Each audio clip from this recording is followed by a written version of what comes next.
یحییٰ ابن اختم والا واقعہ؟ ہاں وہی، جب کیلف المامون نے امام الجواد کا سامنا اس وقت کے سب سے بڑے چیف قاضی سے کروایا تھا۔ میرے خیال سے وہاں ایک بہت پیچیدہ سوال پوچھا گیا تھا حج اور احرام کے حوالے سے۔ جی، وہ دربار کا منظر تاریخ میں بہت اہمیت رکھتا ہے۔ قاضی یحییٰ نے جان بوجھ کر ایک ایسا مسئلہ اٹھایا جو عام طور پر بڑے بڑے مفتیوں کو پریشان کر دیتا تھا۔ اس نے کیا پوچھا تھا؟ اس نے پوچھا کہ اگر کوئی شخص احرام کی حالت میں کسی جانور کا شکار کر لے تو اس کا کیا کفارہ ہوگا؟ قاضی کو لگا کہ یہ بچہ یہاں پھنس جائے گا، لیکن 9 سال کے امام الجواد نے صرف ایک سادہ سا جواب دینے کے بجائے اس سوال کو 10 مختلف حصوں میں توڑ دیا۔ 10 حصوں میں؟ کیسے؟ انہوں نے پلٹ کر قاضی سے پوچھا، کیا اس نے شکار مقدس علاقے کے اندر کیا تھا یا باہر؟ کیا وہ جانور پرندہ تھا یا کوئی اور؟ شکار دن میں ہوا یا رات میں؟ اس نے یہ غلطی سے کیا یا جان بوجھ کر؟ سبحان اللہ، یہ تو بہت ڈیٹیل ہے۔ اور انہوں نے مزید پوچھا کہ کیا وہ شخص آزاد تھا یا غلام، اور کیا اسے اپنے اس فعل پر پچھتاوا ہے یا وہ ضد پر آ رہا ہے۔ یہ سن کر پورا دربار سناٹے میں آ گیا۔ قاضی یحییٰ کے پاس اس تفصیلی ڈائسیکشن کا کوئی جواب نہیں تھا۔ واقعی اس وقت تو قاضی کا اپنا کانفیڈنس ٹوٹ گیا ہوگا، لیکن یہاں ایز اے کریٹیکل تھنکر میرا ایک سوال ہے۔ جی پوچھیں۔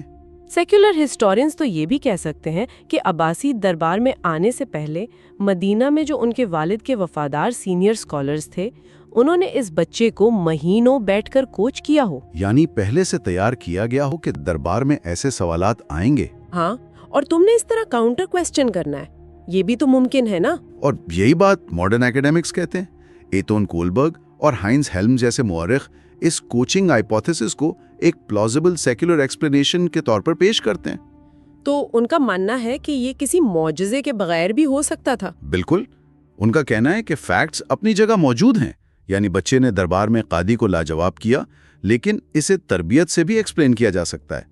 مدینہ کا شیعہ اسکالرشپ نیٹ ورک بہت طاقتور تھا۔ صحیح، لیکن نتیجہ تو ایک ہی نکلا نا، چاہے آپ اسے ڈیوائن میریکل مانیں یا عظیم تربیت، اس ایک واقعے نے شیعہ کمیونٹی میں اعتماد واپس بحال کر دیا۔ ہاں، تھیولوجی مزید مضبوط ہو گئی، لیکن یہاں ایک عجیب موڑ آتا ہے۔ کیا؟ اگر یہ بچہ دربار میں اتنا ذہین ثابت ہو رہا ہے اور باہر کمیونٹی دوبارہ متحد ہو رہی ہے، تو کیلف المامون نے انہیں قید یا قتل کیوں نہیں کیا؟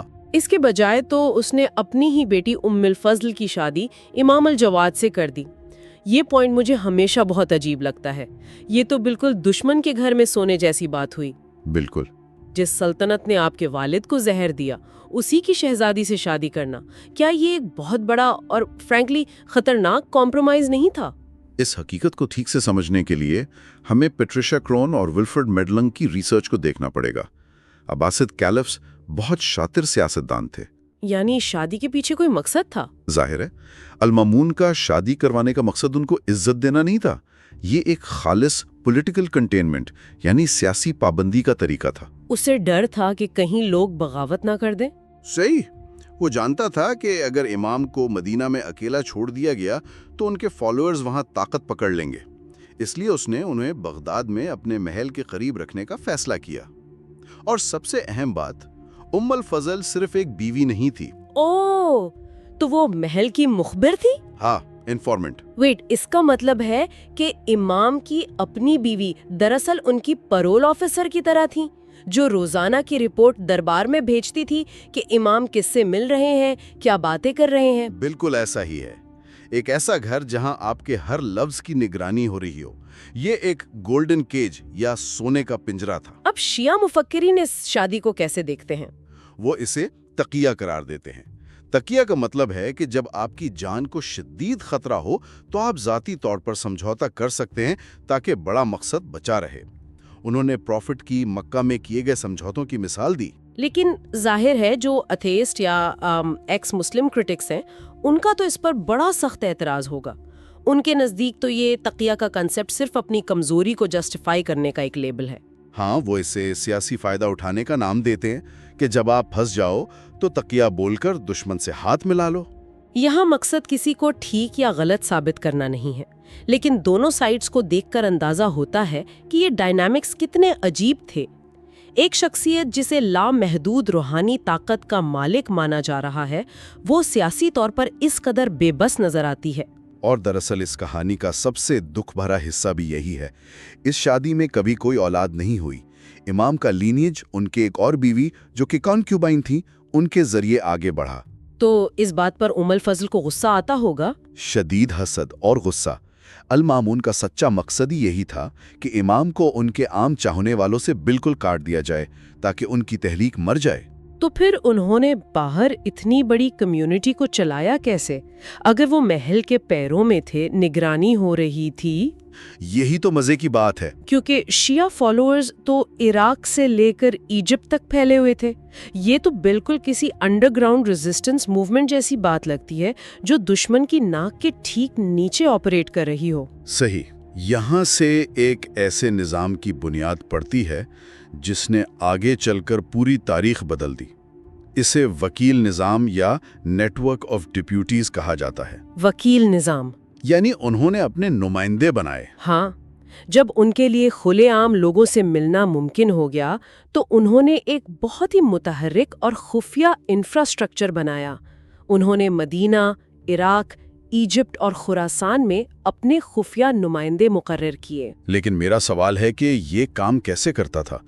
اگر میں ایجپٹ میں ایک عام فالوور ہوں تو مجھ تک امام کا خط یا فتویٰ کیسے پہنچ رہا ہے؟ راستے میں تو عباسد فوج کا پہرا ہوگا نا، اور لوگ خمس یعنی ٹیکس کیسے بھیجتے تھے، رائٹ؟ یہی اس نظام کی خوبصورتی تھی۔ خمس کے پیسے اور خطوط عموماً عام تاجروں کے سامانوں میں چھپا کر بھیجے جاتے تھے۔ اچھا، مرچنٹس کے ذریعے؟ بالکل۔ ایک وکیل بھیس بدل کر بغداد آتا، جیسے کوئی مسالے یا کپڑے کا تاجر ہو، اور گفتگو کے دوران خفیہ انداز میں امام یا ان کے رازدانوں تک سوالات اور دولت پہنچا دیتا۔ واقعی یہ ایک ایڈمنسٹریٹو ماسٹر کلاس لگتی ہے۔ ایکیڈیمکس اس بارے میں کیا کہتے ہیں؟ ایس ایف وارڈراپ جیسے ایکیڈیمک اسکالرز اس بات کو مانتے ہیں کہ میریکلز اپنی جگہ، لیکن یہ وکیل نظام امام الجواد کی سب سے بڑی تاریخی اور ٹھوس کامیابی تھی۔ یعنی ایک ایسے نوجوان نے جس کی پوری نسل کو عباسد حکمرانوں نے دبانے کی کوشش کی، اس نے ان کے اپنے ہی کیپٹل میں بیٹھ کر ایک پیرالل گورنمنٹ بنا لی، خفیہ ٹیکس اور کمیونیکیشن سسٹم بنا لیا۔ امپریسو۔ اور اس سے بھی بڑی بات یہ ہے کہ اس نظام کا مقصد صرف اس وقت کی سروائیول نہیں تھا، اس نظام نے آنے والی صدیوں کے لیے راستہ ہموار کیا۔ آپ غیبہ کے دور کی بات کر رہے ہیں نا؟ جی ہاں۔ جب آگے چل کر امام العسکری کے بعد آکلٹیشن یا غیبہ کا زمانہ آیا تو کمیونٹی بکھری نہیں، کیونکہ انہیں سالوں سے عادت پڑ چکی تھی کہ ان کا رہنما سامنے نہ بھی ہو تب بھی نمائندوں کے ذریعے ہدایت ملتی رہتی ہے۔ الحمدللہ، اس خفیہ نظام نے ایک بہت بڑے بحران کو ٹالا، اور ایکس مسلم کرٹکس یا ہسٹورینز بھی اس سسٹم کی پولیٹیکل ایفیشنسی سے انکار نہیں کرتے۔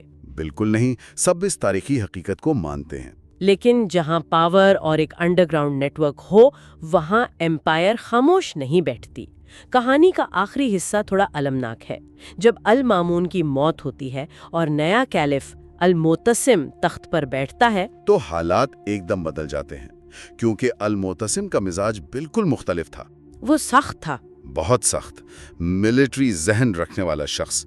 اس کی انٹیلیجنس رپورٹس نے اسے بتایا کہ امام الجواد کے وکیل اتنا خمس جمع کر رہے ہیں کہ وہ سلطنت کے لیے سیدھا خطرہ بن چکے ہیں۔ تو اس نے اس انڈر گراؤنڈ ریزسٹنس کو ختم کرنے کا فیصلہ کیا۔ ہاں، اس کے نزدیک شادی یا رشتہ داری کی اب کوئی اہمیت نہیں تھی۔ یہاں آ کر موت کی ڈیٹیلز پر بہت بحث ہوتی ہے۔ شیعہ تاریخ تو واضح کہتی ہے کہ انہیں زہر دیا گیا، لیکن سنی اور سیکولر ہسٹریز اس حوالے سے خاموش کیوں ہے؟ اگر ایک اتنی بڑی شخصیت کا قتل ہو رہا ہے تو ہسٹری بکس میں اس کا ذکر کیوں نہیں ہے؟ اس تضاد کو سمجھنے کے لیے ہمیں سورسز کے مقاصد دیکھنے ہوں گے۔ شیعہ تاریخ دان جیسا کہ المفید اور المجلسی کے مطابق المعتصم نے الفضل کو اشارہ کیا اور اس نے اپنے حسد کی وجہ سے امام کو 24 یا 25 سال کی عمر میں زہر دیا۔ یہ ان کی شہادت تھی۔ بالکل۔ دوسری طرف اگر آپ الطباری یا ابن العطیر جیسی سنی یا سیکولر کورٹ ہسٹریز پڑھیں تو وہاں صرف ایک لائن ملتی ہے کہ 220 AH میں ان کی وفات ہوئی، زہر کا کوئی ذکر نہیں۔ تو کیا تباری جیسے مورخ نے جان بوجھ کر حقیقت چھپائی یا واقعی سچ میں کچھ نہیں ہوا تھا؟ دیکھیں، موجم مومن اور ولفریڈ مڈلنگ جیسے ہسٹورینز کا تجزیہ یہاں بڑا منطقی ہے۔ عباسید کورٹ ہسٹورینز دراصل سرکار کے ملازم تھے۔ ظاہر ہے وہ اسٹیٹ کے خلاف تو نہیں لکھ سکتے تھے۔ صحیح بات ہے۔ کیا ایک سرکاری مورخ کبھی یہ لکھے گا کہ ہمارے خلیفہ نے ایک بے گناہ مذہبی پیشوا کو دھوکے سے زہر دے کر مروا دیا؟ یہ اسٹیٹ سیکرٹس تھے، انہیں پبلک ریکارڈز میں نہیں لایا جاتا تھا۔ اور ہسٹورینز یہ بھی نوٹ کرتے ہیں کہ ایک 24 یا 25 سال کا بالکل تندرست نوجوان اچانک مر جائے اور اس کی موت کے بعد ریاست فوراً اس کے فالوورز کو دبانا شروع کر دے۔ تو سیاسی اعتبار سے اسیسینیشن کی تھیوری بالکل پلازیبل اور لاجیکل لگتی ہے؟ جی بالکل پلازیبل ہے۔ لیکن اس پر ایتھیسٹ اور ایکس مسلم کرٹکس کی تنقید بھی سننے والی ہے۔ ان کا ماننا ہے کہ یہ شہادت کا نیریٹو دراصل سائیکالوجی کا ایک کیس ہے جسے ہم کنفرمیشن بائس کہتے ہیں۔ یعنی ان کو لگتا ہے کہ شیعہ تھیولوجی میں ہر امام کو شہید ہونا ضروری ہے۔ ہاں، ان کا آرگیومنٹ ہے کہ اگر کوئی نیچرل موت کسی عام بیماری سے بھی مرتا ہے تو تھیولوجیکل فریم ورک اس بات کو قبول ہی نہیں کر سکتا۔ انہیں ہر موت کے پیچھے ایک قتل کی کہانی بنانی پڑتی ہے تاکہ وہ مظلومیت کا احساس زندہ رہے۔ یہ بھی ایک پرسپیکٹیو ہے۔ ایک بار پھر ہمارا کام صرف دونوں پہلو سامنے رکھنا ہے۔ حقیقت یہ ہے کہ جو کمیونٹی اتنی محرومی اور اسٹیٹ وائلنس کا شکار ہو، اس کی تاریخ کو پرکھنے کے لیے صرف آفیشیل ڈاکیومنٹس کافی نہیں ہوتے۔ کیونکہ آفیشیل ڈاکیومنٹس تو قاتل خود لکھ رہا تھا نا۔ صحیح کہا آپ نے۔ اب اگر میں ان ساری باتوں کو سمیٹ کر دیکھوں تو ایک عجیب سی آئرنی نظر آتی ہے۔ سوچئے، ایک شخص جس نے اپنا پورا بچپن ایک بحران میں دیکھا، جس نے اپنی پوری جوانی سخت پہروں میں اور ایک ایسے گھر میں گزاری جہاں ان کی اپنی بیوی ان کے خلاف مخبری کرتی تھی۔ بہت مشکل زندگی تھی۔ لیکن وہی شخص ان سب پابندیوں کے باوجود اپنی دھور اندیشی سے ایک ایسا لامرکزی یا ڈی سینٹرلائز نظام بنا گیا جس نے آگے چل کر تاریخ بدل دی۔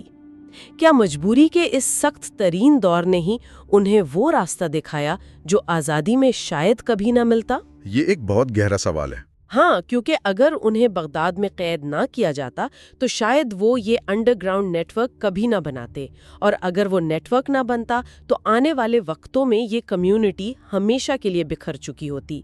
یہ ایک ایسی بات ہے جس پر سب کو غور کرنا چاہیے کہ کیسے شدید ترین پابندی کے دوران بھی بہترین نظام وجود میں آتے ہیں۔ بے شک تاریخ ایسے ہی واقعات سے بنتی ہے۔ اللہ ہمیں توفیق دے۔ چلو چلتے ہیں۔ اس چینل دی مسنگ ڈاٹس کو فالو کرنا نہ بھولیے۔ شکریہ۔